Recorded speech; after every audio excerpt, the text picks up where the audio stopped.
Hello, friends and neighbors. Welcome to the Sunny Side of Life Bible in a Year experience. Join me each day as I read the Bible from start to finish. I'm reading from the Life Application Study Bible, New Living Translation, published by Tyndale House Publishers. I pray this daily reading will bless you as much as it does me. So let's get started. March 10th, Joshua, chapters 22 through 24. Then Joshua called together the tribes of Reuben, Gad, and the half-tribe of Manasseh. He told them, "You have done as Moses the servant of the Lord commanded you, and you have obeyed every order I have given you. During all this time you have not deserted the other tribes. You have been careful to obey the commands of the Lord your God right up to the present day. And now the Lord your God has given the other tribes rest as he promised them. So go back to the land that Moses the servant of the Lord gave you as your possession on the east side of the Jordan River.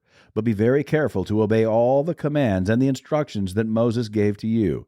Love the Lord your God, walk in all his ways, obey his commands, hold firmly to him, and serve him with all your heart and all your soul." So Joshua blessed them and sent them away, and they went home.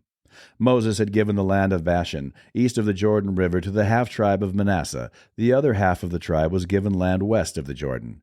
As Joshua sent them away and blessed them, he said to them, "Go back to your homes with great wealth you have taken from your enemies, the vast herds of livestock, the silver, gold, bronze, and iron, and the large supply of clothing.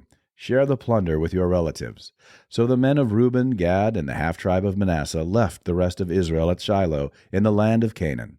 They started the journey back to their own land of Gilead, the territory that belonged to them according to the Lord's command through Moses. But while they were still in Canaan, and when they came to a place called Galiloth, near the Jordan River, the men of Reuben, Gad, and the half-tribe of Manasseh stopped to build a large and imposing altar. The rest of Israel heard that the people of Reuben, Gad, and the half-tribe of Manasseh had built an altar at Galiloth at the edge of the land of Canaan on the west side of the Jordan River. So the whole community of Israel gathered at Shiloh and prepared to go to war against them. First, however, they sent a delegation led by Phinehas, son of Eleazar the priest, to talk with the tribes of Reuben, Gad, and the half-tribe of Manasseh.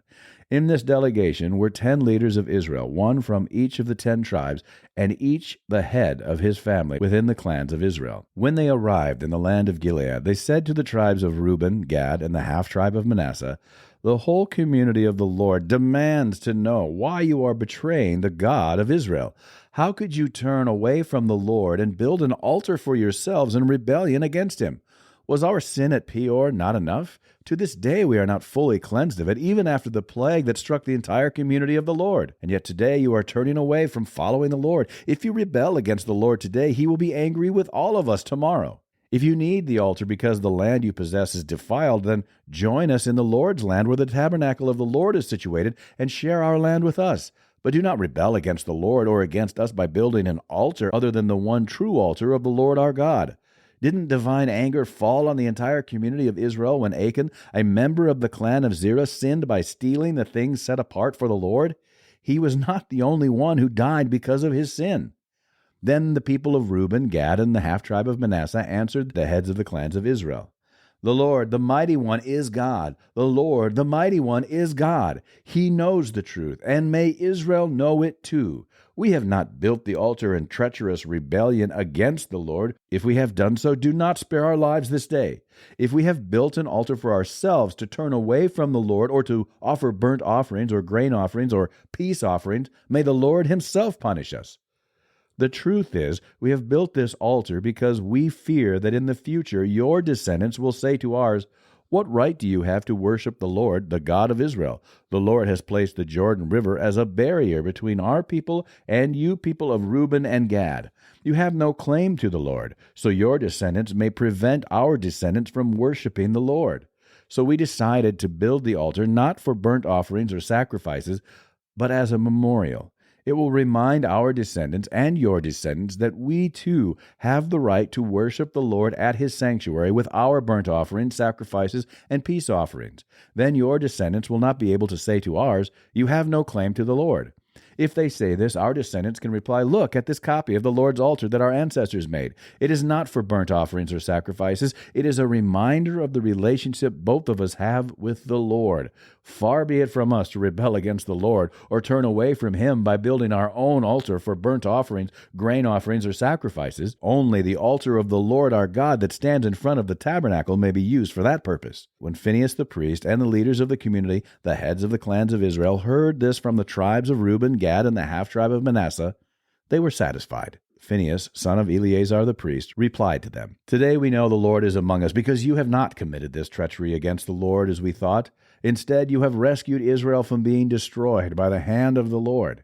Then Phinehas, son of Eleazar the priest, and the other leaders left the tribes of Reuben and Gad and Gilead, and returned to the land of Canaan to tell the Israelites what had happened. And all the Israelites were satisfied and praised God, and spoke no more of war against Reuben and Gad. The people of Reuben and Gad named the altar Witness, for they said, "It is a witness between us and them that the Lord is our God too." The years passed, and the Lord had given the people of Israel rest from all their enemies. Joshua, who was now very old, called together all the elders, leaders, judges, and officers of Israel. He said to them, "I am now a very old man. You have seen everything the Lord your God has done for you during my lifetime. The Lord your God has fought for you against your enemies. I have allotted to you as your homeland all the land of the nations yet unconquered, as well as the land of those we have already conquered, from the Jordan River to the Mediterranean Sea in the west. This land will be yours, for the Lord your God will himself drive out all the people living there now. You will take possession of their land, just as the Lord your God has promised you. So be very careful to follow everything Moses wrote in the book of instruction. Do not deviate from it, turning either to the right or to the left. Make sure you do not associate with the other people still remaining in the land. Do not even mention the names of their gods, much less swear by them or serve them or worship them. Rather, cling tightly to the Lord your God as you have done until now. For the Lord has driven out great and powerful nations for you, and no one has yet been able to defeat you. Each one of you will put to flight 1,000 of the enemy, for the Lord your God fights for you, just as he has promised. So be very careful to love the Lord your God. But if you turn away from him and cling to the customs of the survivors of these nations remaining among you, and if you intermarry with them, then know for certain that the Lord your God will no longer drive them out of your land. Instead, they will be a snare and a trap to you, a whip for your backs and thorny brambles in your eyes, and you will vanish from this good land the Lord your God has given you. Soon I will die, going the way of everything on earth. Deep in your hearts, you know that every promise of the Lord your God has come true. Not a single one has failed. But as surely as the Lord your God has given you the good things he promised, he will also bring disaster on you if you disobey him. He will completely destroy you from this good land he has given you. If you break the covenant of the Lord your God by worshiping and serving other gods, his anger will burn against you, and you will quickly vanish from the land he has given you. Then Joshua summoned all the tribes of Israel to Shechem, including their elders, leaders, judges, and officers. So they came and presented themselves to God. Joshua said to the people, "This is what the Lord, the God of Israel, says. Long ago your ancestors, including Terah, the father of Abraham and Nahor, lived beyond the Euphrates River, and they worshipped other gods. But I took your ancestor Abraham from the land beyond the Euphrates and led him into the land of Canaan. I gave him many descendants through his son Isaac. To Isaac I gave Jacob and Esau. To Esau I gave the mountains of Seir, while Jacob and his children went down into Egypt. Then I sent Moses and Aaron, and I brought terrible plagues on Egypt, and afterward I brought you out as a free people. But when your ancestors arrived at the Red Sea, the Egyptians chased after you with chariots and charioteers. When your ancestors cried out to the Lord, I put darkness between you and the Egyptians. I brought the sea crashing down on the Egyptians, drowning them. With your very own eyes you saw what I did. Then you lived in the wilderness for many years. Finally, I brought you into the land of the Amorites on the east side of the Jordan. They fought against you, but I destroyed them before you. I gave you victory over them, and you took possession of their land. Then Balak, son of Zippor, king of Moab, started a war against Israel. He summoned Balaam, son of Beor, to curse you, but I would not listen to him. Instead, I made Balaam bless you. So I rescued you from Balak. When you crossed the Jordan River and came to Jericho, the men of Jericho fought against you, as did the Amorites, the Perizzites, the Canaanites, the Hittites, the Girgashites, the Hivites, and the Jebusites. But I gave you victory over them, and I sent terror ahead of you to drive out the 2 kings of the Amorites. It was not your swords or bows that brought you victory. I gave you land you had not worked on, and I gave you towns you did not build, the towns where you are now living. I gave you vineyards and olive groves for food, though you did not plant them. So fear the Lord and serve him wholeheartedly. Put away forever the idols your ancestors worshipped when they lived beyond the Euphrates River and in Egypt. Serve the Lord alone. But if you refuse to serve the Lord, then choose today whom you will serve.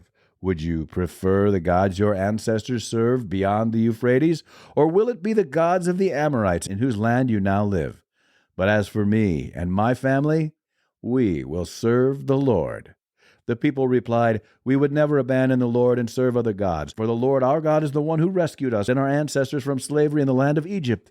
He performed mighty miracles before our very eyes. As we traveled through the wilderness among our enemies, he preserved us.